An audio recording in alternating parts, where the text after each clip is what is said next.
اعوذ باللہ من الشیطان الرجیم پناہ مانگتا ہوں میں اللہ کی شیطان مردود سے۔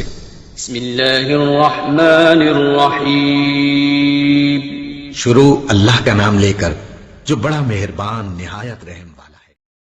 حضرت صلی اللہ علیہ وسلم اپنے حجرے سے نکلے، لوگوں کو شب قدر بتانا چاہتے تھے وہ کون سی رات ہے۔ اتنے میں دو مسلمان آپس میں لڑ پڑے۔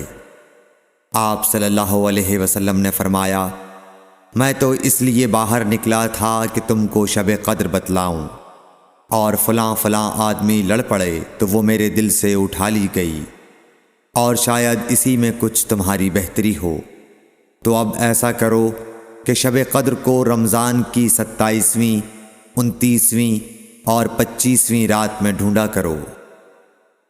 صحیح بخاری حدیث نمبر 49۔